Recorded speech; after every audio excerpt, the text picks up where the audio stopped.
বিকেলের দিকে জাঙ্কুক বন্ধুদের নিয়ে কোথায় যেন গেল। সুগাও কাজের কথা বলে গাড়ি নিয়ে বের হলো। মিস্টার বুগামের ছুটি শেষ। দুপুরের পরপর উনি চট্টগ্রামের উদ্দেশ্যে বেরিয়ে পড়েছে। 3 মাস পর হয়তো আবার আসবে। বাসার ছেলেরা কেউ নেই, তাই তেয়া আর জিমিন বাগানে এলো। ঘাসের উপরে খালি পায়ে হাঁটলো। ফুলের বাগানে পানি দিয়ে দোলনায় বসতেই নিয়ঞ্জন কোথা থেকে যেন লাফাতে লাফাতে এসে 3টি গোলাপ ছিঁড়ে 3 বোনের কানে গুজে দিয়ে ধপ করে আয়ের কোলের উপর বসলো। তারপর আল্লাহকে শুনে বলল, আপু চলো বউ চুরি খেলি। ভাইরা বাইরে গেছে, যে কোনো সময় চলে আসতে পারে, অন্যদিন খেলবো ভাই প্লিজ। বউ চুরি না, অন্য কিছুর নাম বল। তাহলে চলো কানামাছি খেলি। আচ্ছা চল। হঠাৎ মনে পড়লো দুপুরে পেয়ারা পেরেছিল, সেগুলো রান্নাঘরে পড়ে আছে। তাই দৌড়ে গিয়ে রান্নাঘর থেকে পেয়ারা এনে সবাইকে দিল। পেয়ারা খেতে খেতে খেলার প্রস্তুতি নিল। আয়ু চোখ বেঁধে দেওয়া হলো। নিয়ঞ্জন ছবিন আয়ু জিমিনতে খেলায় ব্যস্ত। তারা আয়ুকে কাঁদুকুদু দিয়ে পালিয়ে যাচ্ছে। আয়ু বন্ধ চোখে তাদের খুঁজছে। খেলতে খেলতে খিলখিল করে হাসছেও তারা। মিসেস জেন এবং মিসেস জেসু এসে দাঁড়িয়েছেন বাগানে। তিনটা মিলে সবজি বাগান থেকে সবজি তুলতে তুলতে গল্প করছে। টাটকা সবজিগুলো রান্না হবে আজকে রাতে। তখন জীবন নিবাসের গেট পেরিয়ে পুলিশের গাড়ি এসে থামলো। ধপ ধপ করে কয়েকজন পুলিশ গাড়ি থেকে নামলো। হঠাৎ জীবন বাড়ির মূল ফটকে পুলিশ দেখে তেজিমি নিয়ঞ্জন ছবিন দাঁড়িয়ে গেছে। তাদের চোখে মুখে বিস্ময়। শুধু আয়ের চোখ বাঁধা থাকায় সে হাত বাড়িয়ে খুঁজে যাচ্ছে দুষ্ট ভাই বোনদের। পুলিশ দেখা মাত্রই তে চটজল দিয়ে আয়ের চোখের পাতা খুলে বিস্ময় ভরা কণ্ঠে বলল, এ আপু, ওই দেখো পুলিশ। এর কথা শুনে আয় ভ্রুকুচকে তাকিয়ে দেখে সত্যি সত্যি জীবন নিবাসের মূল ফটক পেরিয়ে পুলিশের গাড়ি থেমেছে। কয়েকজন পুলিশ ধূপধাপ পা ফেলে তাদের সামনে এসে দাঁড়ালো। তীক্ষ্ণ দৃষ্টি মেলে তাদের পরখ করে নেম প্লেটে জেবি নামের পুলিশটি অত্যন্ত দুঃখ কণ্ঠে বলল, you are under arrest Jimin. ওনার কথা শুনে ভাই বোনের বিস্ময়ের মাথা চূড়ান্ত লেভেল পার করলো। তারা একে অপরের মুখ চাওয়াচাই করছে, কি বলবে খেয়ে হারিয়ে ড্যাব ড্যাব করে তাকিয়ে আছে। সুগার রাজনীতি করলেও পুলিশ কখনো জীবন নিবাসে প্রবেশ করেনি, আর না পুলিশের জেরায় পড়তে হয়েছে তাদের। অথচ জিমিন কি এমন করেছে যে পুলিশ এসেছে জীবন বাড়িতে? পুলিশের কথা শুনেও জিমিনের মধ্যে কোনো হেলদোল দেখা দিল না। সে আপন মনে পেয়ারা জীবনে ব্যস্ত। ভঙ্গিমা দেখে মনে হচ্ছে সে জানতো এমন কিছু হবে। তাকে ভাবলিসিন দেখে জেবি নামের পুলিশটি ছ্যাঁচা হেসে বলল, চলুন তাহলে যাওয়া যাক। কোথায় যাব? আপনাকে শ্বশুরবাড়ি নিয়ে যেতে আমরা আসবো না নিশ্চয়ই? আশাও করিনি। কথা বাড়াবেন না, চলুন। আগে প্রমাণ করুন আমি অপরাধী, তারপর যাব। এ কথা বলে জিবিন ঘাসের উপর বসলো। হাতে রাত খাওয়া পেয়ারাটার দিকে তাকিয়ে বিরক্ত মুখে দেখে বলল, কি পেয়েছে সেটা? এত কষ্ট কেন? তে জবাব দিল না। হতবাক হয়ে একবার তাকাচ্ছে পুলিশের দিকে তো একবার জিমিনের দিকে। পুলিশ ওকে থানায় নিয়ে যাওয়ার কথা বলছে, অথচ এমনি পুলিশকে দাঁড় করিয়ে রেখে পেয়ারার ভালো মন্দ বিচার করছে। জিমিনের মতিগতি দেখে জেবির বিরক্তির মাত্রা বাড়ল। একে তো সারাদিন বিশ্রামের সুযোগ পায়নি, মেজাজটাও চড়ে আছে। এখন আবার এই মেয়ে নকরা শুরু করেছে। মন তো চাইছে হিড় করে টেনে নিয়ে যেতে, কিন্তু আদেশ আছে এই মেয়ে জীবন বাড়ির মেয়ে, তাকে যেন বিন্দু মাত্র অসম্মান না করা হয়। তার উপর সে নাকি মেজরের মেয়ে। জেবি বিরক্তির মাথা চেপে পুনরায় বলল, দেখুন ইচ্ছে করছে না। কি কি ইচ্ছে করছে না? যা দেখাতে চাইছে সেটা দেখতে। জিমিনের কথা পুলিশের মুখ দেখে আর মুখ টিপে হাসছে। এই পুলিশটা যে রাত চেপে ভদ্রতা দেখাচ্ছে সেটা তার মুখ দেখে বোঝা যাচ্ছে। এদিকে বাড়ির পিছন দিকে পুঁইশাকের লতা বেড়ে ওঠায় তিনজা পাঁচা করে পুনরায় বাগানের দিকে এসে পুলিশের গাড়ি দেখে অবাক হলেন। তিনজনই দ্রুত পায়ে এগিয়ে গেলেন। জিমিনের মুখের সামনে হ্যান্ডকাপ ঝুলিয়ে তাকে অ্যারেস্ট করার কথা বলায় মিসেস জিন বললেন, আর অপরাধ? হঠাৎ মহিলা কণ্ঠ শুনে তারা পিছনে তাকিয়ে তিনজন মহিলাকে দেখে বুঝলো ওনারা জীবনদের সহধর্মিনী। বর্ণের পোশাকেও আভিজাত্যের ছাপ। জেবি ওনাদের যথেষ্ট সম্মান দেখিয়ে জবাব দিল, উনি গতকাল দুপুরে সম্মানিত এক ব্যক্তিকে থাপ্পড় মেরেছে, যা ইচ্ছে তাই বলে অপমান করেছে। সেই ভদ্রলোক আজ মানহানির কেস ফাইল করেছে। তাকে থাপ্পড় মেরেছে জিমিন? কে সেই লোক? কেনই বা মেরেছে? মিসেস জিন এসব জিজ্ঞাসা করার আগেই ফোনের টোন বেজে উঠল। জাঙ্কুকের নাম্বার দেখে উনি ফোন রিসিভ করতে জাঙ্কুক বলল, পুলিশকে ফোনটা দাও, কথা বলি। মিসেস জিন ছেলের কথা শুনে ফোনটা জেবির দিকে বাড়িয়ে দিলে জেবি ফোনটা নিয়ে কানে ঠেকালো। জাঙ্কুকের বলা কোনো কথা শোনা না গেলেও পুলিশের মুখভঙ্গি থমথমে হয়ে গেল। চোখ শক্ত করে জাঙ্কুকের কথা শুনে গেল। তারপর ফোন ফিরিয়ে দিয়ে যেভাবে এসেছিল তারা সেভাবেই চলে গেল। না বাড়তি কথা বললো আর না কাউকে আর কিছু বলার সুযোগ দিল। পুলিশকে চলে যেতে দেখে সবাই জিমিনকে ঘিরে ধরলো ঠিকই, কিন্তু কিছু বলার আগে দ্রুত গতিতে সুগার গাড়ি ঢুকলো। সুগা গাড়ি থেকে নেমে পুলিশের মুখোমুখি দাঁড়িয়ে কয়েক মিনিট কথা বলে বাগানে এসে দাঁড়ালো। ভাই বোন এবং মা চাচিদের দেখে গম্ভীরতাকে মুছে ফেলে ভ্রু কুঁচকে বলল, এই তোরা পেয়ারা কোথায় পেলি? আমাকেও দে দেখি একটা চিবাই। সুগার কাছ থেকে আগে সরে বসলো, তারপর তার আধখানা পেয়ারার দিকে তাকিয়ে কিছু একটা ভেবে দাঁত বের করে হেসে বলল, আমার পেয়ারাটা খুব টক, আয় আপুরটা নাও। অতঃপর পেয়ারা কাড়াকাড়ি করতে লেগে গেল সুগা। মিসেস জিন বারবার মূলত ঘটনা জানতে চাইলেও এই কথা ও কথা বলে এড়িয়ে গেল। ছেলের এমন গাছাড়া ভাব দেখে ওনারা ধরে নিলেন গুরুতর কিছু নয়। গুরুতর কিছু হলে সুগা নিশ্চয়ই দাঁত বের করে হাসতো না। জিমিন সুগার চালাকি বুঝেও কিছু বলল না। ভাই বোনদের দুষ্টু মিষ্টি খুনসুটিতে মেইন টপিকটা আপাতত চাপা পড়ে গেল। রাত তখন কয়টা হবে? এই একটার কাছাকাছি বোধ হয়। নির্জন রাস্তায় এক টকবকে যুবককে মাটির সঙ্গে চেপে ধরে রেখেছে কয়েকজন ছেলে।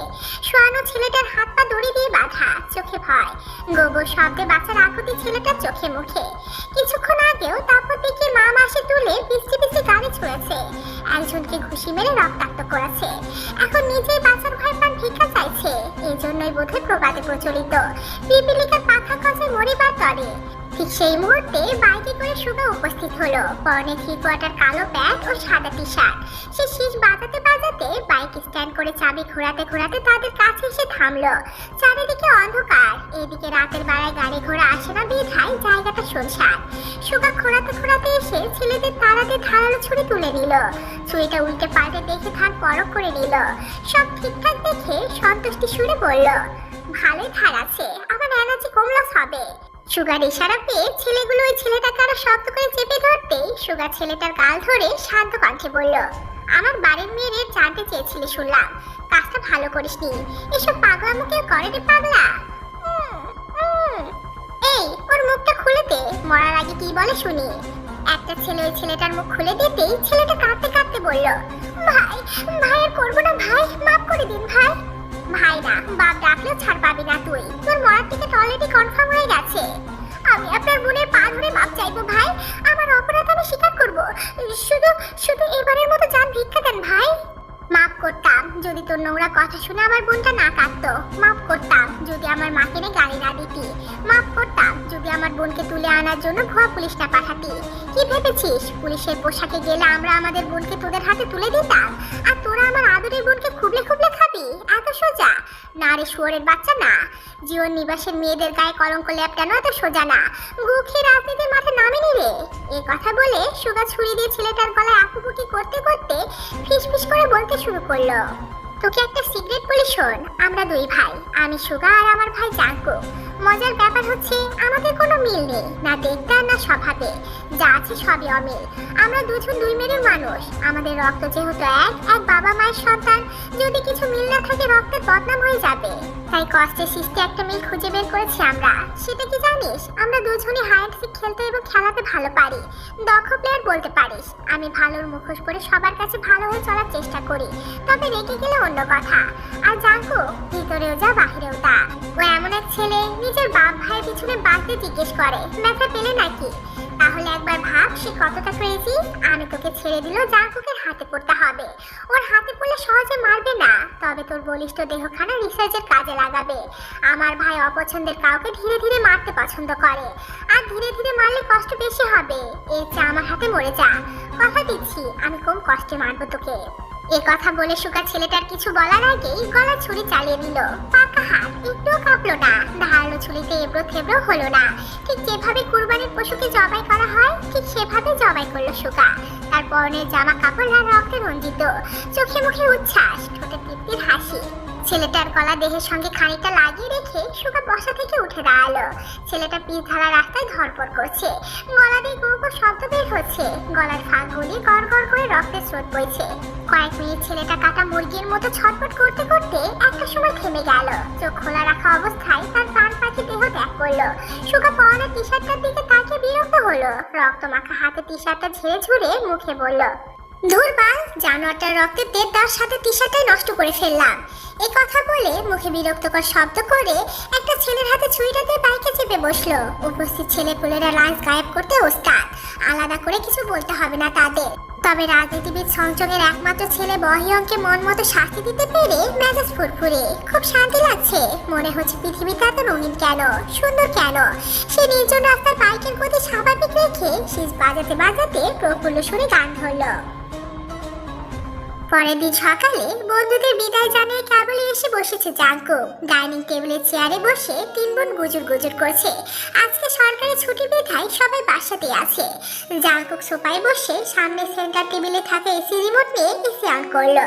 গরমে যান যায় যায়, কেউ এখনো তাকে খেয়াল করেনি হয়তো। কাউকে থেকে পানি চাইলেও শুনতে পারবে না, কারণ নিয়ন্ত্রণ সাউন্ড বক্সে ফুল ভলিউমে গান ছেড়েছে, যেন এটা বিয়ে বাড়ি। হঠাৎ মায়ের বকুনিতে সে গান বন্ধ করে ফুটবল খেলতে চলে গেল বাগানে।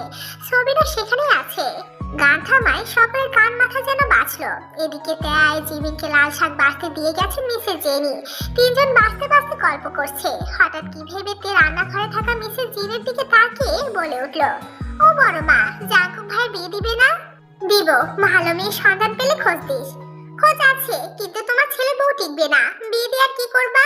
বরং ভাইয়ের বিয়ের চিন্তা বাদ দিয়ে অহেতুক টাকা পয়সা খরচ না করে টাকাগুলো আমাকে দাও, ট্যুর থেকে ঘুরে আসি। এর কথা শুনে মিসেস জি সেবার খ্যাট করে উঠে ধমকে বলে, এ আবার কেমন কথা? বড় ভাইকে নিয়ে এভাবে কথা বলে? দিন দিন বেয়াদবে ধারী হচ্ছে একদম। আম্মু, পুরো কথা না শুনে শুধু শুধু বকবা না। জাঙ্কুক ভাইয়ের বউ টিকবে না কারণ জাঙ্কুক ভাইয়ের সমস্যা আছে। এবার মিসেস জিন এবং মিসেস জিসু একে অপরের মুখ চাওয়াচাই করলো। এই মেয়ের সমস্যা বলতে কি বোঝাতে চেয়েছে? ওনারা যা ভাবছেন তাই?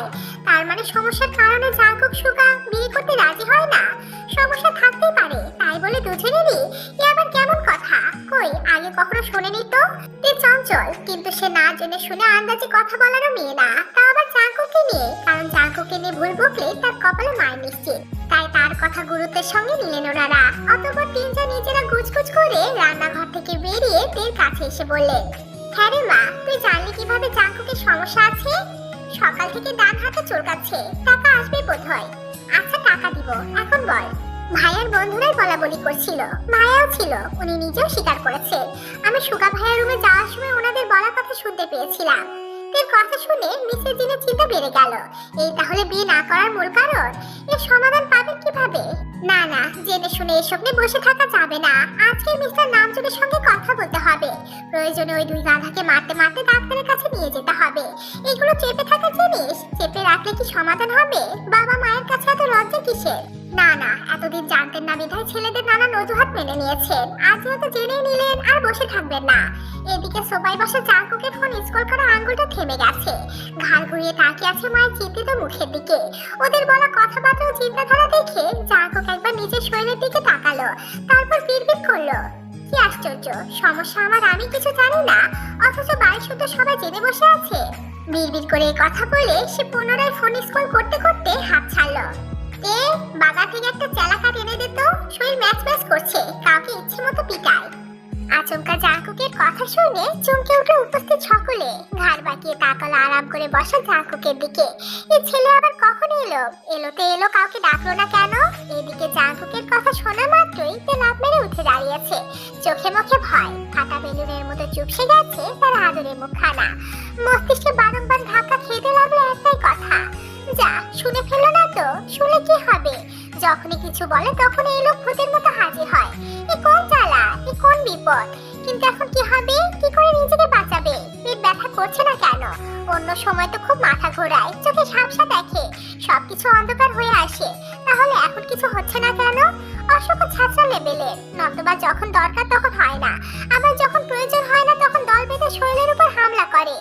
ইস, এই মুহূর্তে মাথা ঘুরে পড়ে গেলে বাঁচার একটা সম্ভাবনা ছিল। এসব ভাবতে ভাবতে সে হাতের মুঠোয় থাকা শাকগুলো রেখে মিনমিন করে বলল, আপু, ওয়াশরুমে যাব, এক্ষুনি আসছি। এই কথা শোনা মাত্রই জাঙ্কুক উঠে এসে তার পথ আটকে দাঁড়ালো। তারপর বাঁ হাতে থাকা ফোনটা পকেটে রেখে বলল, আগে আমাকে তোর কথা ও কাজের হিসাবটা ঠিকঠাক বুঝিয়ে দিয়ে যা। এবার ঝটপট বল দেখি, তখন কার সমস্যার কথা বলছিলি? আমি কিছু বলিনি ভাইয়া, কিন্তু আমি যে অনেক কিছু বলতে শুনলাম। ভুল শুনেছেন হয়তো, বয়স হলে মানুষ ভুলভাল শোনে। ও, এবার যা, বাজার থেকে চালা কাট নিয়ে আয়। আর ভুলভাল কিছু বলবো না ভাইয়া। স্বীকার করছিস তাহলে ভুলভাল বকেছিস? স্বীকার না করে উপায় আছে? চালা কাঠের মার খুব লাগে।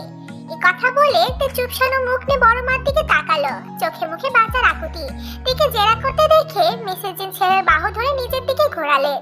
সুযোগ বুঝে ছেলের মাথায় পিঠে হাত বুলিয়ে স্নেহ সুরে বললেন, রোগের কাছে লজ্জা করতে নেই বাবা, এখন সব রোগের চিকিৎসা আছে। সন্তানের কাছে মা হচ্ছে সবচেয়ে কাছের বন্ধু, শুভাকাঙ্ক্ষী ও বিশ্বস্ত ছায়া। মায়ের কাছে কিসের লজ্জা? ডাক্তারের কাছে যা বাবা। সুগা কই, ওকেও ধরে বেঁধে নিয়ে যা। মায়ের কথাগুলো মন দিয়ে শুনলো জাঙ্কুক। তবে কিছু বলার আগে সুগার বাইকের শব্দ শুনে কথাখানা আপাতত চেপে গেল। রাতে বেরিয়ে কেবল বাসায় ফিরল সুগা, পরনে ঝকঝকে নতুন প্যান্ট ও টি শার্ট। কে বলবে এই ছেলে গত রাতে ভয়ানক কাণ্ড ঘটিয়েছে? সুগা বাইকের চাবি আঙ্গুলে নিয়ে ঘোরাতে ঘোরাতে বাড়িতে প্রবেশ করলো।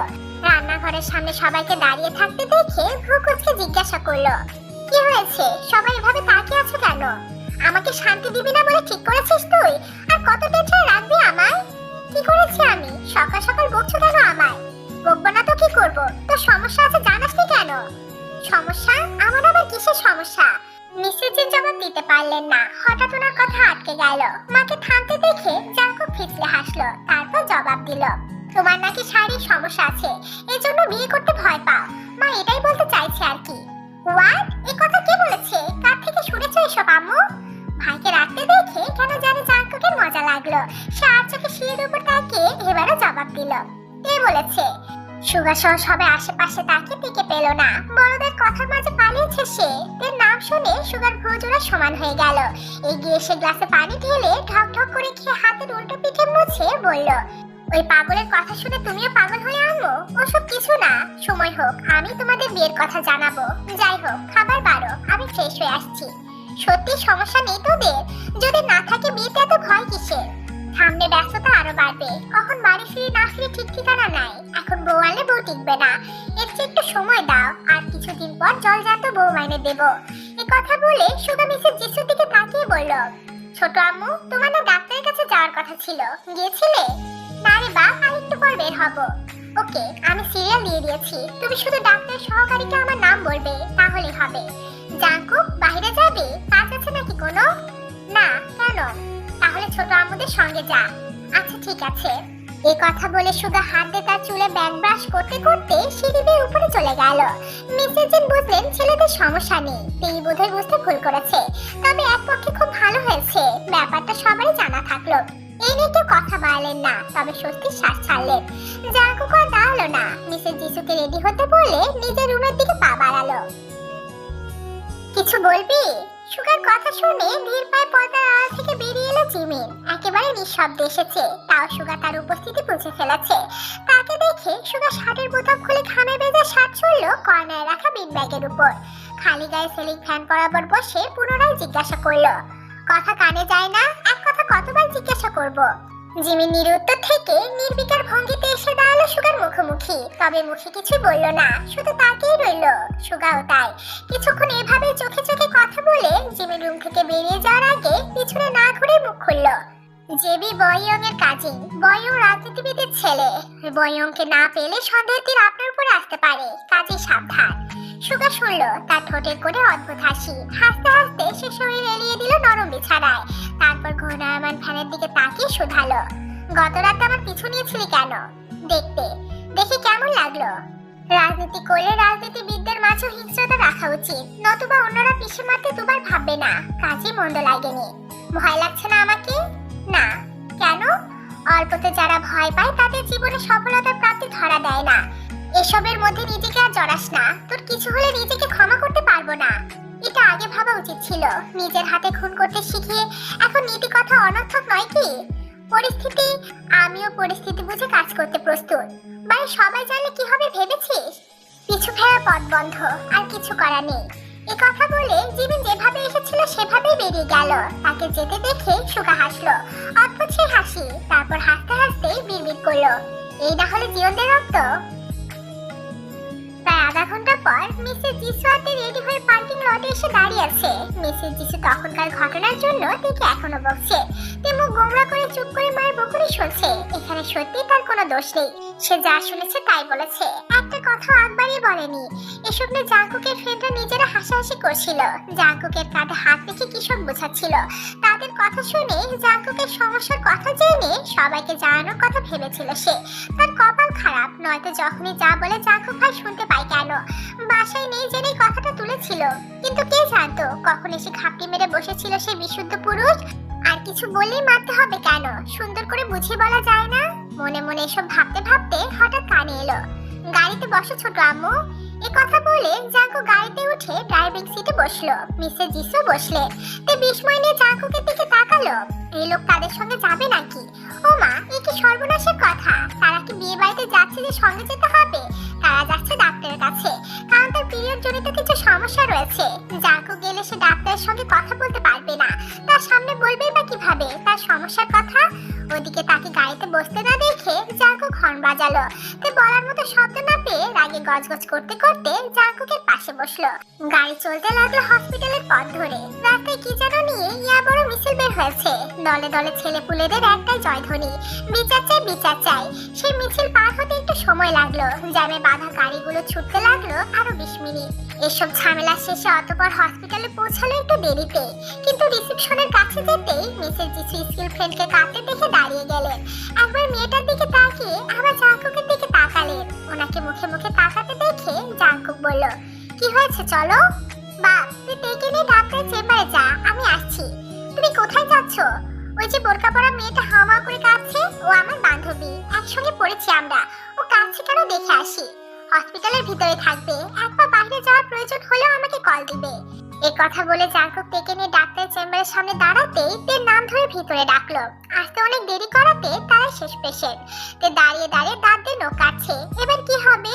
এদিকে পুনরায় নাম ধরে ডাকলে জাঙ্কুক ওকে যেতে বলে নিজেও যেতে নিলে তে হড়বড় করে বলল, না না, আপনাকে যেতে হবে না, আপনি এখানেই দাঁড়ান। কেন? আমি গেলে কি সমস্যা? আছে, অনেক সমস্যা। এই কথা বলে তে একা একা ডাক্তার রুমে ঢুকে বসলো। ডাক্তার ওকে যা জিজ্ঞাসা করলো আমতা আমতা করে বলল। মহিলা ডাক্তার তো বসে থতমত খাচ্ছে দেখে ডাক্তার জিজ্ঞাসা করলো, সঙ্গে কেউ এসেছে? জাঙ্কুক ভাই। তে পুরো কথা শেষ করার আগেই সহকারী মেয়েটা হাত ছেড়ে বাহিরে থাকা তার অভিভাবককে ডাকলো। পাশের চেয়ারে কাউকে বসতে দেখে তে মিসেস জিসু ভেবে খুশি মনে তাকিয়ে হতবাক হয়ে গেল। আবারও জাঙ্কুক ভাই। এই ছেলে অভিভাবক এবং এই মেয়ে এখনো অবিবাহিত দেখে ডাক্তার ধরে নিলেন এই ছেলেটা তার ফিয়ান্সে। তাছাড়া মেয়ের হাতের অনামিকাতে জলজল করছে খুব সুন্দর স্বর্ণের আংটি। তাছাড়া মেয়েরা আপন ভাইকে নিয়ে এই সমস্যা নিয়ে সচরাচর আসে না, তাই তিনি ধরে নিলেন পাশে বসা সুদর্শন ছেলেটা মেয়েটার হবু স্বামী কিংবা বয়ফ্রেন্ড। তাই রসিক মানুষ হিসেবে তিনি প্রেসক্রিপশন লিখতে লিখতে বললেন, মেডিসিন দিয়ে আমি আমার দায়িত্ব পালন করলাম, এবার আপনিও তাড়াতাড়ি বিয়েটা সেরে ফেলুন। ডাক্তারের কথা শুনে জাঙ্কুকের ভ্রু কুঁচকে গেল। তার বিয়ের সঙ্গে তে রোগীর কি সম্পর্ক?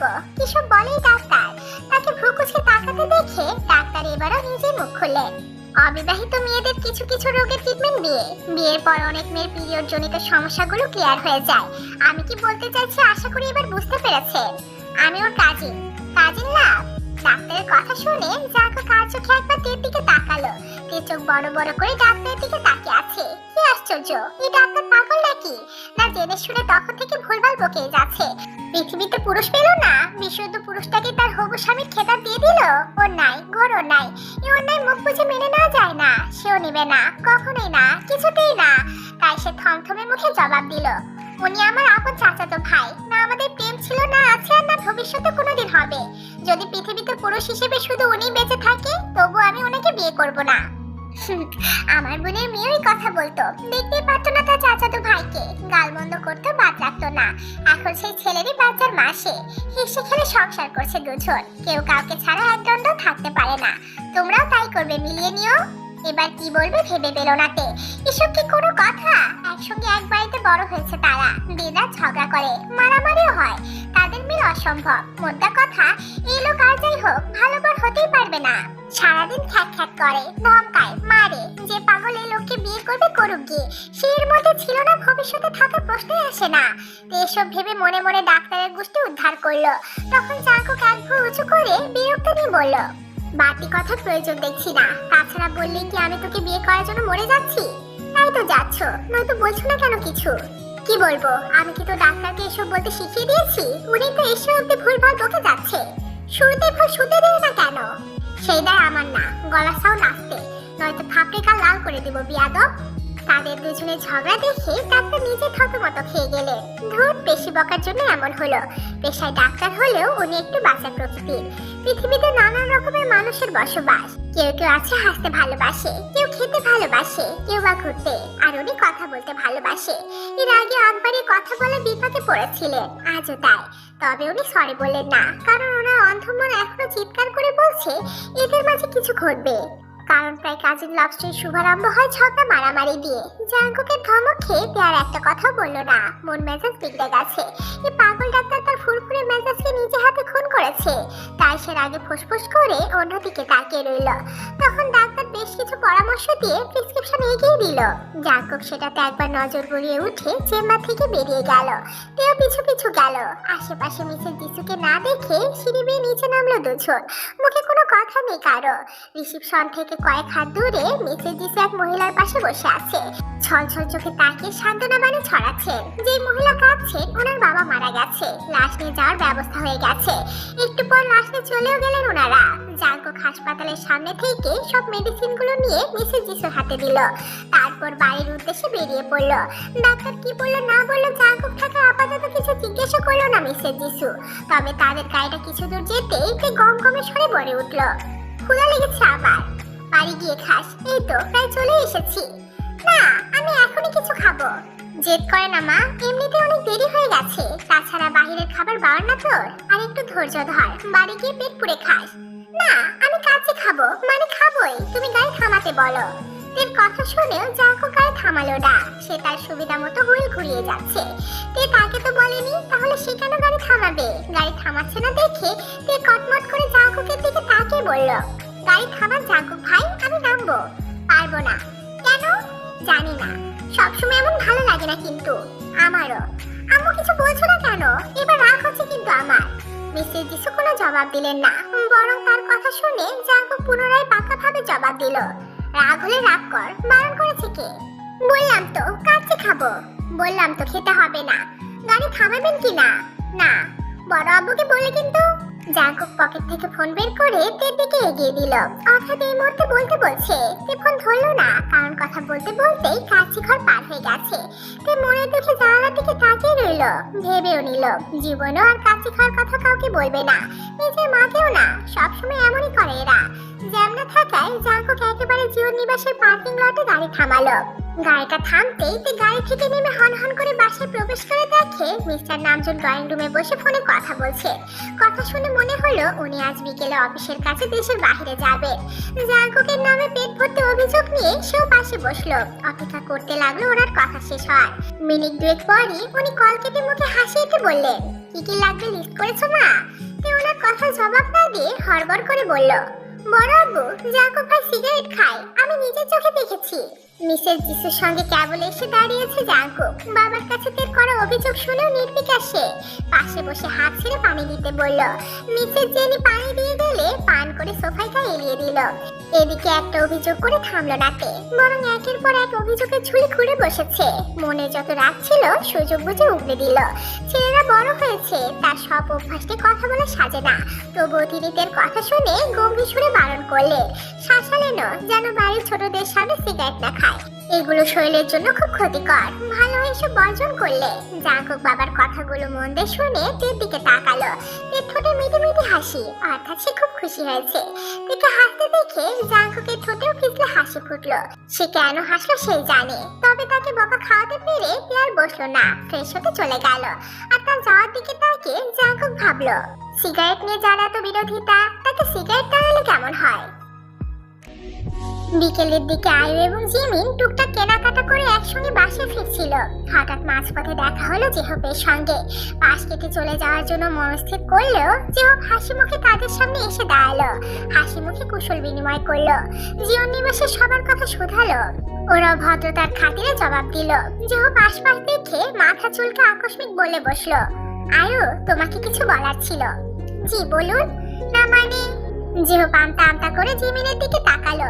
জিমিনও আর চোখে আয়ের দিকে তাকালো। জেহবের মতিগতি দেখে সে সব বুঝে ফেলেছে। এই অবধি অনেক প্রস্তাব পেয়েছে, তাই তারও ধারণা আছে। তবে আয়ের কথা বলা তাকানো পূর্বের মধ্যে শান্ত স্থির। সে স্বাভাবিকভাবে চুপ করে দাঁড়িয়ে আছে। তার পরনে মিষ্টি কালারের থ্রি পিস ও কালো হিজাব। হেঁটে আসে নাকের ডগে জমেছে বিন্দু বিন্দু ঘাম, তবে বেশ লাগছে, যেন মন মাতানো কোনো ফুল। জেহবের চোখে মুখে মুগ্ধতা দেখে জিমিন আবার বোনের দিকে তাকালো। ভাবলো বোনের ইশারা পেলে সামনে হাঁটা শুরু করবে, কিন্তু আয়ু তাকে কোনো ইশারা না করে বলল, বলুন, আমি শুনছি। এদিকে হাতে খুব একটা সময় নেই। তাছাড়া জীবন নিবাসের মেয়েদের দাঁড় করিয়ে রাখলে অনেকেই বিরক্ত করছে ভেবে তেড়ে আসতে পারে। তাই সেও ভাবলো মনের কথা বলে দেবে, কিন্তু সে মুখ খোলার আগে জিমিন বলল, আপু একটু দাঁড়াও, আমি আইসক্রিম নিয়ে আসি। এ কথা বলে জিমিন সামনের দোকানের দিকে এগিয়ে গেল। সুযোগ বুঝে জেহব মনে মনে জিমিনকে ধন্যবাদ দিয়ে অকপটে বলে ফেলল, এই যে হবু ডাক্তার, আমার মনে ডাক্তার হবে। আর সাথে সাথে কোনো জবাব দিল না, তবে তার চোখে মুখে অস্বস্তি ফুটে উঠেছে। তাছাড়া যতটুকু জানে এই মানুষটা তার বড় ভাই সুগার চেনা কেউ। একদিন দেখা হয়েছে তাদের, খুব সামান্য কথা হয়েছে, তাই তার এমন প্রস্তাব সহসা গ্রহণের প্রশ্নই আসে না। তবে কিছু না বলে চলে যাওয়া অভদ্রতা হয়ে যায়, কিন্তু কি বলবে বুঝে উঠতে পারলো না। তার মনের কথা বোধে বুঝলো জেহব, তাই সে বলল, প্রেম করার ইচ্ছে নেই আমারও, বউ বানাবো তোমায়। সুগা ভাইকে বিয়ের প্রস্তাব পাঠিয়েছে বাবা, আশা করছি পারিবারিক ভাবেই খুব তাড়াতাড়ি দেখা হবে আমাদের। আর চুপ করে শুনলো, তারপর অস্বস্তি থেকে বাঁচতে বলল, আসি তাহলে। এ কথা বলে কিছু বলার সুযোগ না দিয়ে হাঁটা ধরলো। দোকানে খুব ভিড় থাকায় সে এগিয়ে গিয়ে দাঁড়ালো জিমিনের পাশে। জিমিনের রাগান্বিত মুখশ্রী দেখে কিছু বলার আগেই নজর গেল পাশে দাঁড়ানো সেদিনে সেই পুলিশের দিকে। নামটা বোধহয় জেবি, সিভিল ড্রেসে থাকলেও চিন্তা অসুবিধা হলো না। তবে জিমিনের রেগে থাকার কারণ বুঝলো না সে। দোকানে ভিড় দেখে জেহব পাশের দোকান থেকে আইসক্রিম কিনে দোকানের সামনে এসে জিমিনের নাম ধরে ডাকলো। তারা তাকালে ইশারা করে তাদের বেরিয়ে আসতে বলল। দুমুন চোখাচোখি করে বেরিয়ে এলে জেহব জিমিনের হাতে অনেকগুলো আইসক্রিম ধরিয়ে দিয়ে বলল, বড় ভাই হিসেবে দিলাম, না করলেও শুনছি না। জিমিনের মুখভঙ্গি এখন স্বাভাবিক। সে বোনের দিকে একবার তাকিয়ে মুখ টিপে হেসে বলল, ঘুষ দিচ্ছেন দেন, না করছি না, তবে ঘুষের বিনিময়ে বোন চাইলে দেবো না কিন্তু। এ কথা শুনে জেহব হেসে ফেললো। জিমিন মজা করছে দেখে জেহব হাসতে হাসতে বলল, তাহলে কি দিলে বোন দেবে শুনি? লেনা দেনাতে কাজ হবে না, আমার বোনকে পেতে হলে পরীক্ষা দিতে হবে। পরীক্ষা দিতে দিতে যার জীবন কয়লা হয়ে গেল, এখন বউ পেতে পরীক্ষা দিতে হবে? তা তো হবে, আমার বোনকে তো আর যাত্রার হাতে তুলে দিতে পারি না। তা তো অবশ্যই। তা বলুন ম্যাম, কি পরীক্ষা দিতে হবে? সময় হলে জানিয়ে দিব, আজ আসি। এই কথা বলে জিমিন আয়ের হাতটা ধরে হাঁটা ধরলো। আর 2 মিনিট হাঁটলে জীবন নিবাস, তাই আর রিক্সা নিল না। তবে তাদের যাওয়ার দিকে তাকিয়ে রইল দুই জোড়া চোখ। একজনের চোখে মুগ্ধতা, অন্যজনের চোখে হিংস্রতা।